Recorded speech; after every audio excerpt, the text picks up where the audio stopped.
Saya lanjutkan. Nah, jadi tadi kita tulis persamaan usaha atau kerja dalam bentuk umum. Nah, sekarang dapat kita tulis dalam bentuk seperti ini, kita generalize-kan dia. Nah, dalam bentuk mengeneralize-kan itu artinya kita tuliskan koordinatnya di dalam bentuk QK. Kenapa? QK itu adalah koordinat umum. Nah, yang dimana nilai K itu sama dengan 1 sampai N atau derajat kebebasan daripada satu sistem. Sehingga ini kan dari sini kan kita nampak bahwa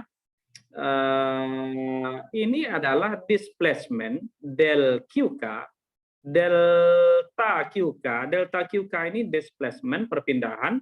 Ini usaha, otomatis ini sekarang adalah komponen daripada gaya. Sehingga kita dapat menulis del W usaha sama dengan, saya tulis K dari K sama dengan 1, sigma K sama dengan 1 sampai N. Ini saya konstanta, ini besaran yang saya garis bawahi ini saya jadikan dia sebagai suatu konstanta QK. Nah, Q besar ya. Q besar K dikali dengan delta QK. Delta QK. Nah, artinya ini kan persamaan ini dimensinya masih memenuhi. Usaha, small change, delta QK, dan QK ini berarti sekarang adalah gaya. Di mana QK itu adalah Fx, saya ambil nilai yang saya garis bawahi, del X per del QK ditambah Fy del Y per del QK ditambah Fz del Z per del QK. Nah, sehingga ini QK besar ini saya sebut sebagai gaya yang digeneralkan atau gaya umum, generalized force ya. Generalized force ya. Nah, lagi-lagi ingat ini baru untuk satu partikel. Sekali lagi ini tadi kita peroleh untuk satu partikel. Kalau untuk banyak partikel generalized force-nya seperti apa? Tinggal kita tambahkan I pada QK sama dengan Q besar K sama dengan sigma jadi I ya sama dengan 1 sampai N. Nah, ini sama dengan F XI jadinya kalau untuk multi system atau multi partikel. Del XI jadinya per del QK ditambah FYI del YI per del QK. Nah, ini ditambah FZI del ZI per del QK. Nah, ini adalah generalized force untuk multi system atau multi partikel. Nah, sepertinya untuk hari ini kita sampai di sini dulu. Kita berarti hari ini sudah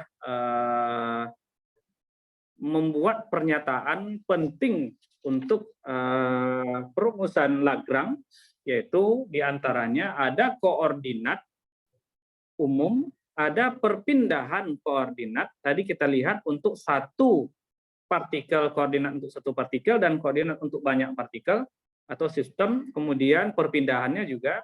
Lalu kita lihat bagaimana dengan gaya yang juga digeneraliskan, baik itu untuk satu partikel atau untuk lebih dari satu partikel atau untuk banyak partikel ya. Nah, kenapa? Karena tadi N besar ini menyatakan jumlah partikel. N besar sama dengan jumlah partikel ya. Nah, seperti itu. Jadi pada minggu depan artinya barulah kita akan tuliskan atau turunkan persamaan Lagrange-nya dari koordinat dan gaya ini. Baik, ada yang mau ditanyakan Silakan.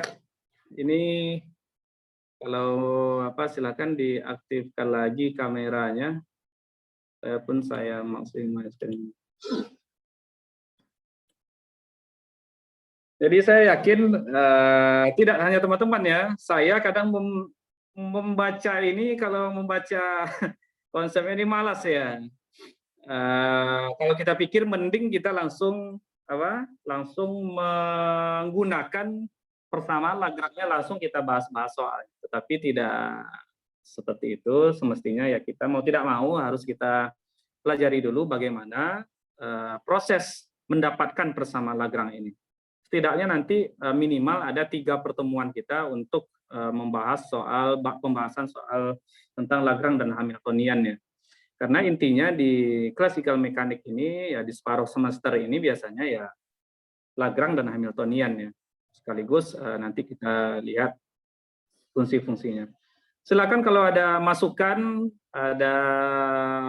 atau ada yang punya buku sumber lain, tapi saya yakin sampai hari ini untuk classical mechanics ini di mana-mana juga masih masih pakai Atam P. Arya.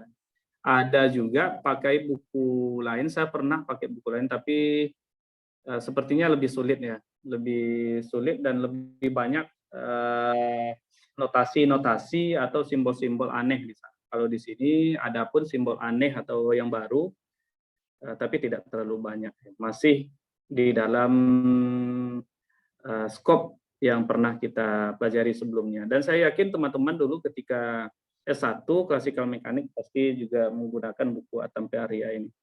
Silakan kalau ada yang mau ditanyakan, atau ya biarlah Bapak aja sendiri yang pusing ya. Aduh. Tapi itu walaupun seperti itu, sekali lagi ya harus kita tahu ya, harus kita pahami alur cerita. Setidaknya kalaupun kita tidak bisa menurunkan persamaan Lagrange, setidaknya kalau ditanya sama orang persamaan Lagrange, kita harus bisa menjelaskan apa-apa saja yang harus bisa kita jelaskan tentang Lagrange dan Hamiltonian ini. Yang pertama, kita harus tahu dulu constraint, batasan, paksaan dari suatu kondisi. Itu tadi sudah kita jelaskan, yaitu ada holonomic dan non-holonomic constraint. Kalau di buku yang khusus membahas tentang Lagrange dan Hamiltonian, ini constraint ini minta ampun banyaknya lagi ya. Ada lagi reonomic constraint, ada celonomic constraint, ada banyak lagi namanya, pusing kepala kita ya. Jadi kita ikuti saja buku Atam P. Arya ini, ada 2 saja constraint yang diambilnya, yaitu holonomic constraint dan non-holonomic constraint. Nah, itu yang pertama yang harus bisa kita jelaskan sama orang lain kompetensinya. Kemudian apa guna daripada constraint ini? Gunanya adalah memberikan batasan kepada kita agar kita tahu berapa derajat kebebasan daripada partikel tersebut. Contoh, nah seperti yang saya sampaikan tadi, partikelnya tidak kita biarkan bergerak pada sumbu X dan sumbu Z misalnya. Dia hanya bergerak pada sumbu X saja misalnya. Itu sudah termasuk constraint, artinya constraint kita ada 2, terhadap sumbu Y dan terhadap sumbu Z. Berarti dikurang 2 tinggal 1 lagi ya. 3N dikurang M berarti 3 dikali 1 dikurang 2, berarti derajat kebebasan kita tinggal 1, N kita. Tinggal X saja, partikel kita tinggal bebas bergerak di sumbu X saja. Nah, setidaknya kita harus ini tahu itu constraint, holonomic dan holonomic.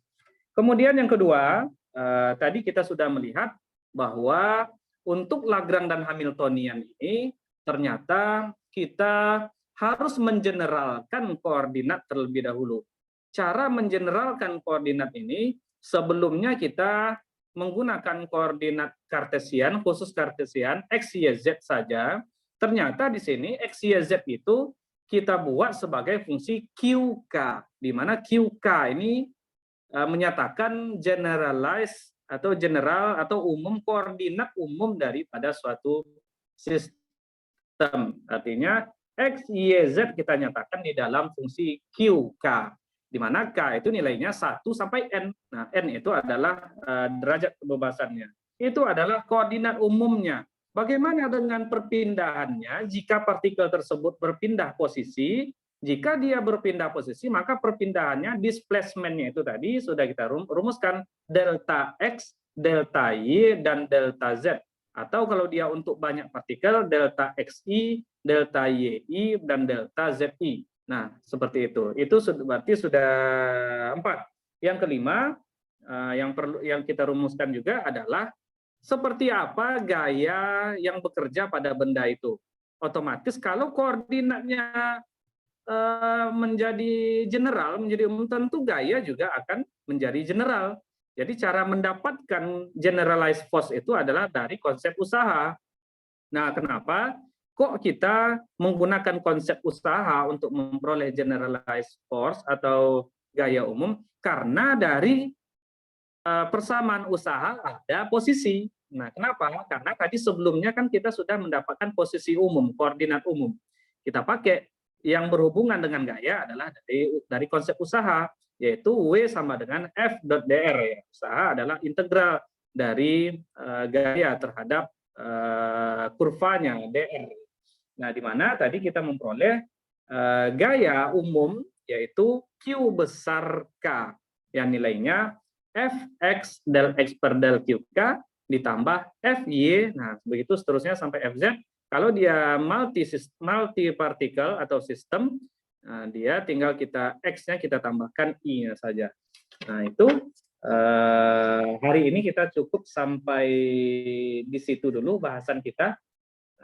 Untuk fungsi Lagrange-nya sendiri kita sambung pada minggu depan karena waktu sudah habis ya. Silakan kalau ada yang mau menambahkan atau mau bertanya, kita akan diskusikan. Kalau saya tidak bisa untuk menjawabnya, saya akan jadikan PR buat saya ya, dan buat saya saja. Minggu depan akan saya jawab. Silakan kalau ada yang perlu didiskusikan. Izin Pak. Ya silakan. Tadi yang tentang perubahan koordinat tadi kan, yang misalkan ada koordinat X, ya diasumsikan bahwa itu berpengaruh terhadap dua posisi Q1 dan Q2 maupun Q3 ya Pak. Nah, nanti perubahan koordinat DX itu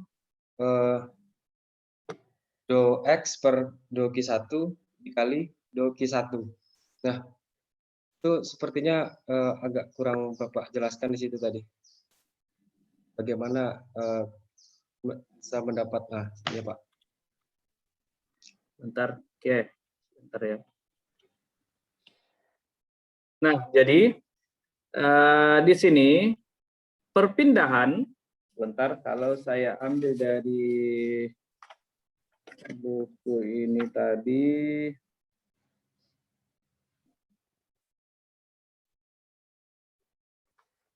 Nah, jadi ini tadi maksudnya adalah ketika gambar saya sebelumnya mana ini?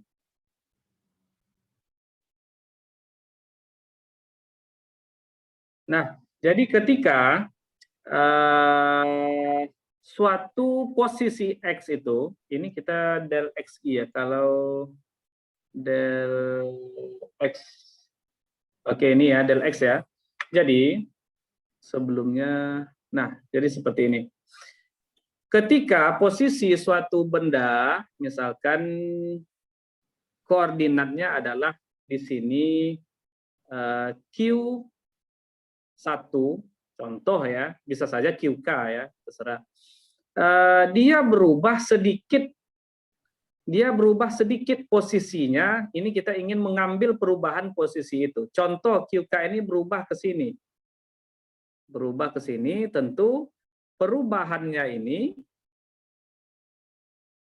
nah ini misalnya saya buat di sini titik 0, di sini Q1, tentu di sini adalah, kalau ini adalah delta Q1-nya, otomatis sekarang koordinat ini adalah Q1 ditambah delta Q1. Oke ya, sepakat ya sampai di sini ya. Nah, jadi dari sini kita mengambil bahwa perubahan del X itu sama dengan perubahan posisinya itu sama delta X itu sama dengan del X ini del turunan del X terhadap del Q1 dikali dengan perubahan daripada Q1. Jadi del X per del Q1 ini adalah elemen perpindahan dari X terhadap Q1 ditambah dengan del X per del Q2. Nah, ini kalau dia mengakibatkan sebentar. Jadi gambar ini sebetulnya selain dia berpindah ke sini, dia juga pada saat yang sama, ini karena gambarnya sekarang, kalau untuk satu koordinat Q1 saja, otomatis ya seperti ini. Q1 plus del Q1 saja untuk satu koordinat. Tetapi kalau untuk dua koordinat ada Q2. Nah, otomatis Q2 juga akan berubah. Del X per del Q2 dikali dengan perubahan perpindahan Q2, del Q2 itu sendiri. Nah, begitupun dengan Q3 kalau koordinatnya ada 3. Tadi sebelum ini kita menyontohkan bahwa N-nya adalah sama dengan 1. Apabila N-nya sama dengan 1, maka di sini juga dijelaskan tadi saya sampaikan bahwa tidak ada constraint, belum kita anggap ada batasan sehingga constraint-nya sama dengan 0, sehingga jumlah minimum koordinatnya ada 3, sehingga del X ini harus berpengaruh, harus menjelaskan atau dijelaskan oleh Q1 sampai Q3. Kenapa harus ada Q1 sampai Q3 di dalam del X? Karena, nah ini dia yang pertama, karena untuk koordinat umum, maka koordinat Kartesian itu dalam hal ini, kita tulis dalam bentuk Q1 sampai Q3, jika K-nya sama dengan 3. Ya, seperti itu. Jadi sekali lagi del X per del QK dikali delta QK ini adalah sebetulnya elemen perpindahan del X, elemen perpindahan del X ini delta X ya, elemen perpindahan delta X yang kita tulis dalam bentuk koordinat umum QK ini dikali delta QK. Nah, seperti itu. Supaya dia bersifat umum menjadi displacement-nya itu generalized displacement. Saya tulis generalized displacement. Nah, sama halnya dengan ini tadi, kita tulis X sama dengan X sebagai fungsi Q1, Q2, dan Q3. Kira-kira seperti itu, Pak Tommy. Silakan, kalau ada masukan dari yang lain atau Pak Tommy ada baca, silakan kasih masukannya.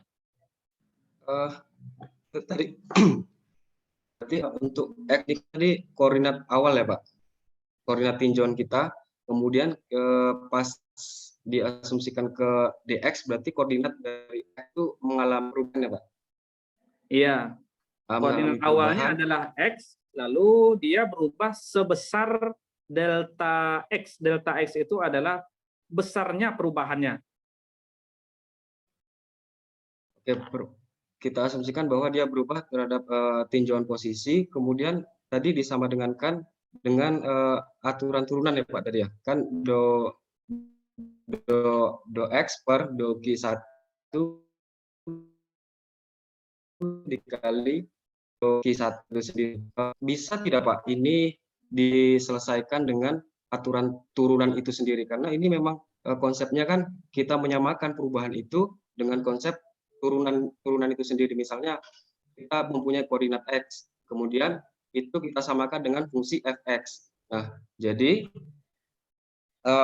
turunan daripada posisi dari fungsi Fx itu terhadap X, maka kita bisa simulasikan dx per dqx sama dengan Fx aksen. Jadi kita kelompokkan yang punya koordinat X sama X dan yang Y sama Y. Jadi nanti dx per dx1 ini sebenarnya adalah turunan dari fungsi X itu sendiri terhadap posisinya. Karena pengelompokan tadi akhirnya yang sisi sebelah kiri dikalikan ke sisi yang sebelah kanan. Kalau menurut saya seperti itu. Ya, bisa juga ya. Kalau secara matematisnya bisa juga seperti itu. Boleh seperti itu. Bisa ya. Artinya dia diturunkan yang sisi yang sebelah kiri ini adalah turunan dari yang dia ini adalah turunan dari yang posisi yang sebelah kirinya ya. Nah, ini sebetulnya akan kita lihat seperti apa peran daripada del X per del QK ini nanti ketika kita menerapkan pada Lagrange-nya itu sendiri. Nah, contoh misalnya nanti kita turunkan derajat bebasannya misalnya K-nya sama dengan 1. Berarti dalam fungsi Lagrange-nya itu sendiri nanti kita akan memasukkan persamaan gerak benda itu yang kita tulis di dalam fungsi Lagrange, lalu kita turunkan terhadap QK, artinya del X per del QK. Nah, artinya kita cari nilai X ini dikali dengan perubahan ini, nanti kita turunkan dia terhadap del QK ini. Kita akan melihat yang Pak Tommy sampaikan tadi nanti di prakteknya pada fungsi Lagrange. Nanti pas di soal-soal mungkin akan lebih terlihat sama kita seperti apa konsep daripada turunan pada perubahan posisi delta X, delta Y, dan delta Z ini. Yang jelas ini benar yang Pak Tommy tadi bilang tadi, dia diambil dari turunan yang dari sampingnya itu. Oke, ada lagi tambahan, silakan.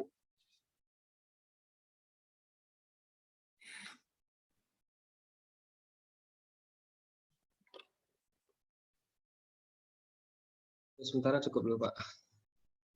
Oke, silakan. Kalau ada yang lain, silakan.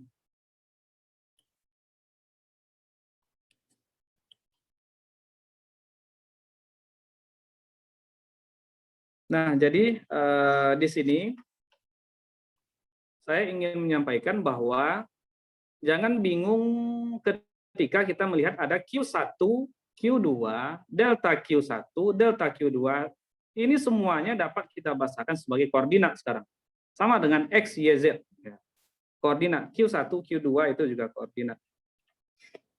Jadi kalau ini kenapa X, Y, Z? Ya karena kita tadi mencontohkannya untuk sebuah partikel pada koordinat kartesian X, Y, Z. Nah, tetapi apapun itu koordinatnya, walaupun dia koordinat kartesian, ataukah dia koordinat polar, ataukah dia koordinat spherical, kita akan mengeneraliskan koordinat tersebut sebelum kita bawa kepada persamaan Lagrange. Nah, tapi pada prakteknya nanti ketika kita bertemu dengan soal-soal, nah biasanya kita tidak mengerjakan ini. Kita tidak mengerjakan ini. Biasanya kita hanya menentukan besaran daripada fungsi Lagrange, kemudian kita turunkan terhadap Q1, Q2, seperti yang Pak Tommy bilang tadi. Kita turunkan dia terhadap fungsi itu. Silakan apabila ada pertanyaan atau masukan dari teman-teman yang lain, silakan.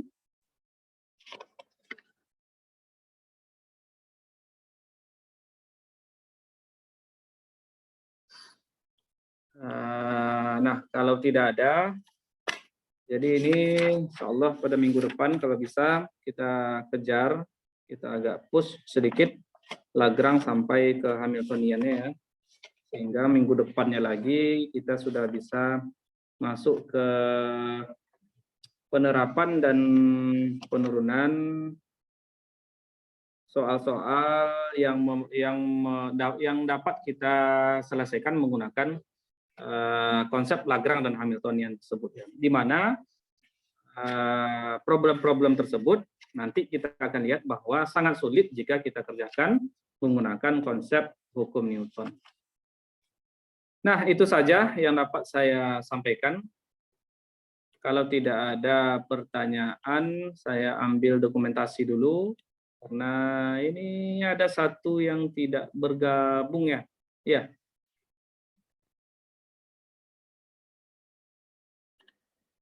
Ya udah, silakan diaktifkan kameranya semuanya.